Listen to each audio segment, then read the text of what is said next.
Gente, desde muito pequeno eu sempre ouvi que para que o inimigo pudesse entrar, para que o inimigo pudesse criar uma situação contra a gente, nós tínhamos que dar uma brecha, né? Dar lugar. Normalmente o crente falava assim, né? Deu brecha.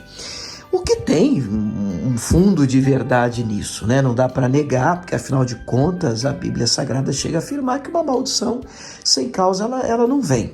Mas a gente precisa hoje diferenciar essa questão de maldição de aflição. Afinal de contas, para aflição surgir, basta estar vivo. Cristo diz que no mundo nós teríamos aflições.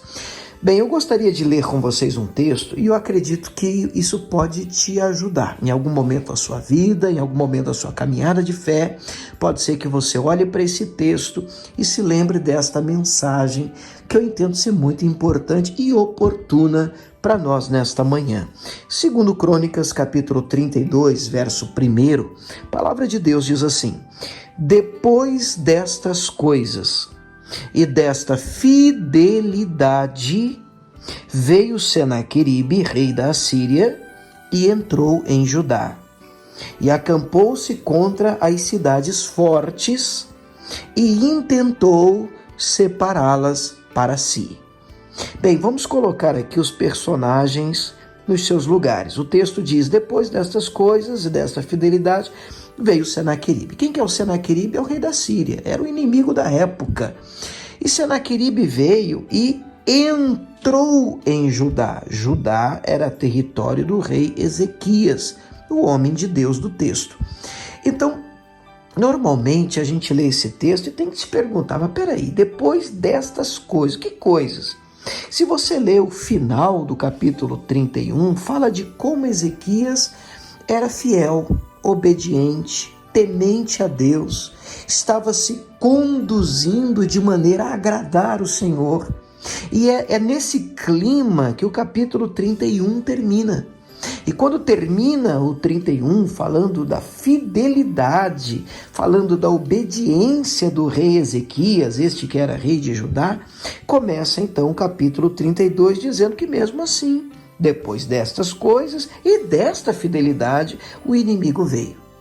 O inimigo veio e entrou no território de Ezequias.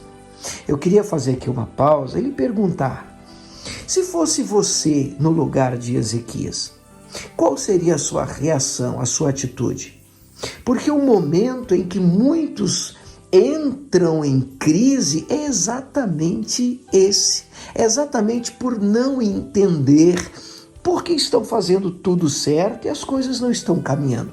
Por que nós estamos sendo obedientes e fiéis ao Senhor e mesmo assim parece que em algumas áreas da nossa vida temos sido atacados pelo inimigo? Eu olho para o texto e se você depois tiver a curiosidade de continuar lendo, você vai perceber que a reação de Ezequias me ensina, ou pelo menos deveria ensinar a todos nós nesta manhã. Ele não fica: Deus, por quê? Deus, o que está acontecendo? Deus, onde foi que eu errei? Não, nada disso. Ele vai buscar a Deus, ele faz a parte dele, ele se prepara para a batalha, ele faz aquilo que ele pode fazer. E depois ele reúne o povo, faz uma declaração fantástica, dizendo: agora os nossos olhos estão no Senhor, a nossa confiança está nele, ele é maior, ele vai nos ajudar. Então ele não fica preso agora a porquês, mas ele busca Deus, ele ora a Deus, nos dando aqui uma grande lição. Eu quero orar com vocês hoje essa palavra, porque se você está enfrentando uma luta, uma batalha, uma guerra, eu gostaria de incentivar você e encorajar você, e ao invés de você ficar patinando no porquê que está acontecendo isso, que você orasse a Deus comigo agora nesta manhã, dizendo: olha, se o inimigo por um caminho entrou, por 7 ele vai ter que sair e bater em retirada, em nome de Jesus. Vamos comigo? Pai, nós nos colocamos diante de Ti nesta manhã, invocamos do Teu poder que cura, que livra, que liberta, que opera maravilhas. E, meu Deus, oramos esta palavra, Pai.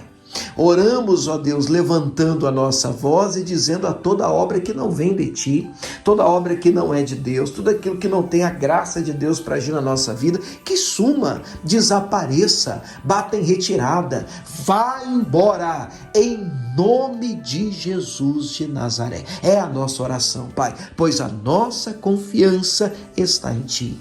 Em nome de Cristo oramos. Amém.